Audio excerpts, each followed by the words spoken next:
শেখ শাহজাহান মামলায় অন্যতম সাক্ষীর গাড়িতে ধাক্কা। আদালতে যখন যাচ্ছিল বসিরহাট আদালতে, সেই সময় বাসন্তী হাইওয়ের ওপর দুর্ঘটনাটি ঘটে। দুর্ঘটনায় আহত শেখ শাহজাহান মামলার সাক্ষী ছেলে ও গাড়ির চালকের মৃত্যু হয়েছে। সকাল 9টা নাগাদ সরবেরিয়া থেকে বসিরহাট আদালতে যাওয়ার সময় এই দুর্ঘটনাটি ঘটে। ঠিক বয়ারমারি পেট্রোল পাম্পের একটু আগে এই ভয়ঙ্কর দুর্ঘটনাটি ঘটে। কিন্তু এটা দুর্ঘটনা নয় বলে, চক্রান্ত বলে, পরিকল্পনা করে দাবি করছেন ভোলানাথ ঘোষ, অর্থাৎ এই শেখ শাহজাহান মামলায় অন্যতম সাক্ষী এবং তার বড় ছেলে। এখনো জেলে রয়েছে সন্দেশখালীর শেখ শাহজাহান, কিন্তু বাইরে এখনো তার দাপট অব্যাহত, এমনটাই অভিযোগ করছে এই ভোলানাথ ঘোষ এবং তার ছেলে। বাসন্তী হাইওয়েতে ট্রাকের ধাক্কায় নিহত সত্যজিৎ ঘোষ, অর্থাৎ শেখ শাহজাহান মামলার অন্যতম সাক্ষী ভোলানাথ ঘোষের ছেলে।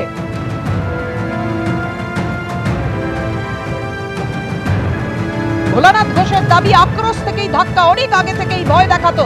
আহত হয়েছেন তিনি এই দুর্ঘটনায়। পরিকল্পনা। আমি খুব কষ্ট পাচ্ছি।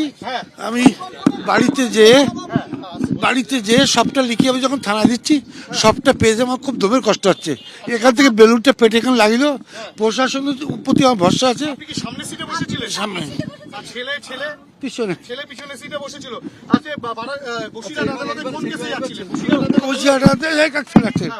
বসিরহাট আদালতে আমি যখন আমাকে তাড়িয়ে দেয়, একটা মিথ্যে রেপ কেস দিল, তার ট্রায়াল ছিল, সেই কেসে যাচ্ছিলাম। না না না না না, নিছকই দুর্ঘটনা। ছবি কি বলছে, যে জায়গায় দুর্ঘটনাটি ঘটেছে, অর্থাৎ বয়ারমারি পেট্রোল পাম্পের আগে, সেখানটা একেবারে নির্জন এলাকাটি এবং সিসিটিভি আওতার এলাকার বাইরে। বসিরহাট আদালতে যাচ্ছিল গাড়িটি সরবেরিয়া থেকে, আর বয়ারমারি পেট্রোল পাম্পের ঠিক আগে এই ভয়ঙ্কর দুর্ঘটনাটি ঘটে। কিন্তু দুর্ঘটনা নয়, পরিকল্পিত হামলা, ষড়যন্ত্র বলে দাবি এই শেখ শাহজাহান মামলার অন্যতম সাক্ষী ভোলানাথ ঘোষ এবং তার ছেলে। আমরা আপনাদের সামনে একেবারে লোকেশনটা বোঝানোর চেষ্টা করছি। দেখুন, যে জায়গায় ভয়াবহ দুর্ঘটনাটি ঘটে, সরবেরিয়া থেকে গাড়িটি রওনা দিয়েছিল। আমার ভাই, একটাই ভাই, আজকে বসিরহাট কোর্টে আসার কথা ছিল।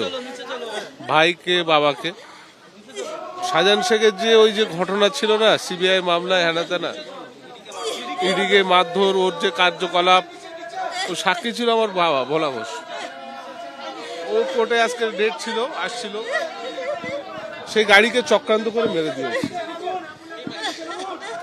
শাহজাহান শেখেরই কথায় এখন ওই এলাকায় মুসলিম শেখ আর সবিতা রায়, এই দুজন চক্রান্ত করে, আলিম বলে, যেটা আমি এখন থেকে খবর নিলাম, ড্রাইভারটার নাম নাকি আলিম ছিল, গাড়িটা নাকি লাউখালির ছিল। ওই লরিটা ওরা কিছু দূর আগে থেকে ওয়াচ করছিল যে গাড়ি এরম টাইমে আসতে পারে, কোর্টের উদ্দেশ্যে যেতে পারে, সেই উদ্দেশ্য করেও সেই সময় ওরা গাড়িটাকে দিয়ে অ্যাটাক করেছে।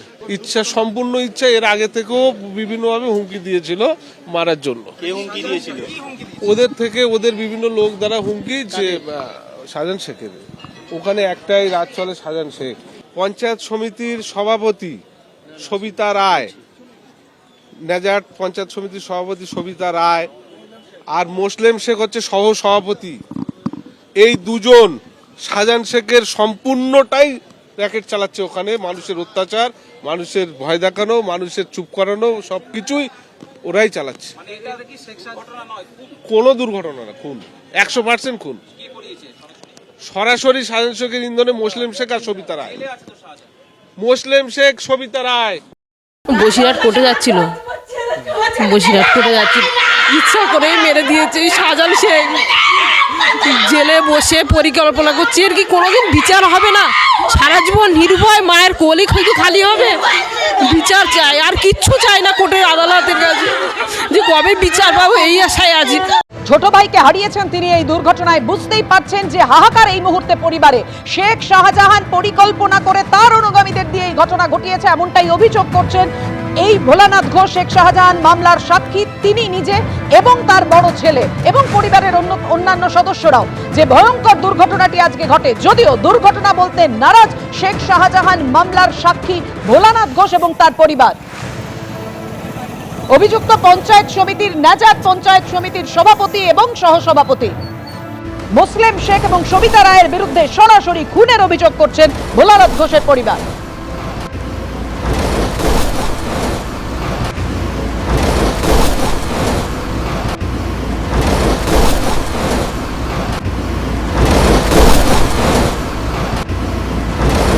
বসিরহাট আদালতের দিকে যাচ্ছিল গাড়িটি বয়ারমারি থেকে এবং তার আগে সরবেরিয়া থেকে, এবং তারপর আপনাদের জানিয়ে রাখি যে জায়গায় ভয়ঙ্কর দুর্ঘটনাটি ঘটে, উল্টো দিক থেকে একটি ট্রাক এসে ধাক্কা মারে, দুমড়ে মুচড়ে গেছে গাড়িটি। সকাল 9টার সময় এই দুর্ঘটনা ঘটে, যদিও দুর্ঘটনা বলতে নারাজ ভোলানাথ ঘোষের পরিবার।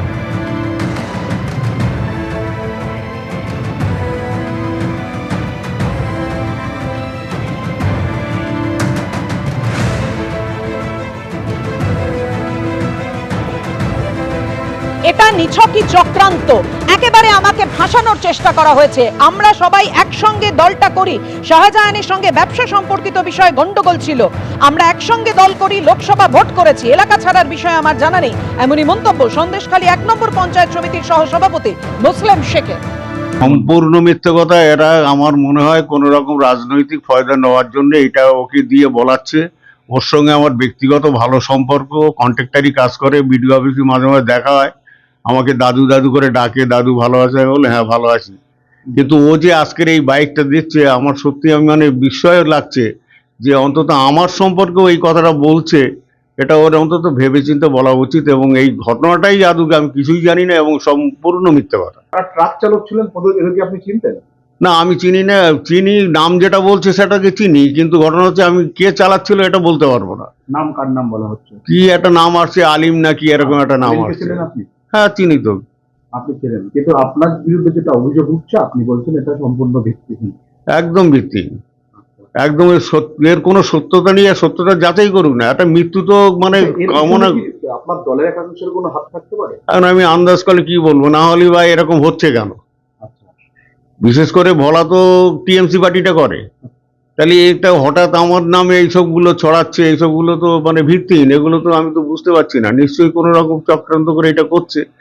যেহেতু আমি রাজনীতি করছি, আমাকে রাজনীতি না করলে ওদের যদি ভালো হয় সেটা করছে। তা আমি এই 66 বছর বয়সে আমি এসে লোকের মার্ডার করবো, লোকের খুন করবো, এই রাজনীতি আমার জীবনে আমি শিখিনি, আর যেন মালিক যেন না শেখায়।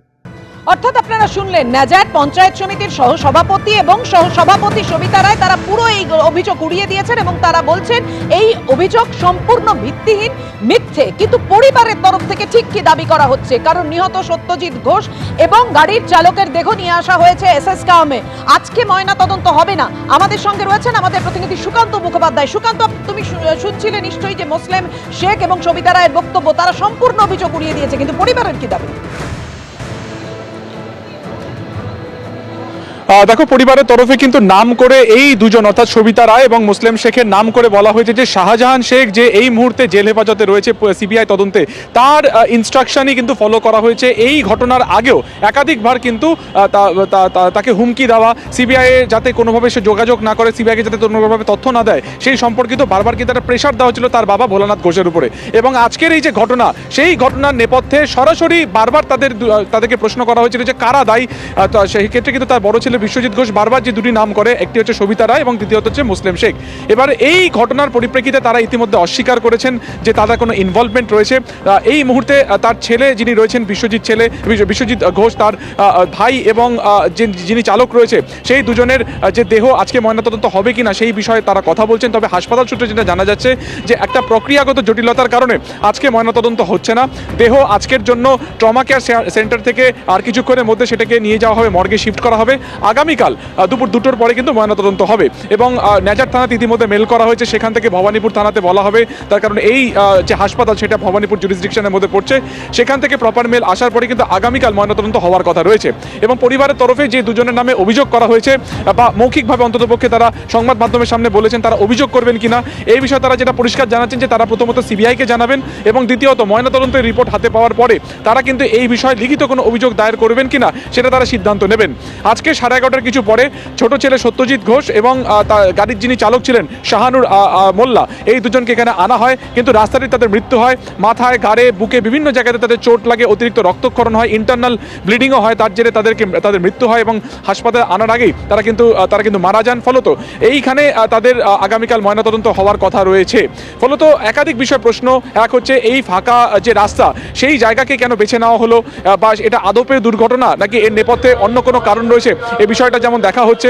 পাশাপাশি লাস্ট যে জায়গা থেকে এই লরিটি পাস করেছিল লতাশি সরবেরিয়া পেট্রোল পাম্প, তার সিসিটিভি ফুটেজ খতিয়ে দেখা হচ্ছে এবং যেই চালক এই ডকুমেন্ট নির্জন জায়গা থেকে সে কি করে এত দ্রুত পালিয়ে গেল, এই বিষয়গুলো নিয়েও কিন্তু একের পর এক প্রশ্ন উঠছে। ফলত গাড়িতে জীবিত সদস্য হিসেবে থাকা যে ব্যক্তি অর্থাৎ ভোলানাথ ঘোষ, তার বয়ান অত্যন্ত গুরুত্বপূর্ণ। যিনি এই মুহূর্তে হাসপাতাল থেকে তাকে ছাড়া হয়েছে, তিনি বাড়িতে ফিরছেন। ফলত নেজার থানার তরফে কিন্তু তার বয়ান অত্যন্ত গুরুত্বপূর্ণ, যদি কি পরিস্থিতি এই দুর্ঘটনা ঘটে, কে কার কোথায় পজিশন ছিল। অবশ্যই তদন্ত কোন পথে এগোয় এবং সত্যিটা বেরিয়ে আসবে সবাই জানতে চাইছে, সেই বিষয়টা আমাদের নজর থাকবে সেদিকে। ধন্যবাদ তোমার।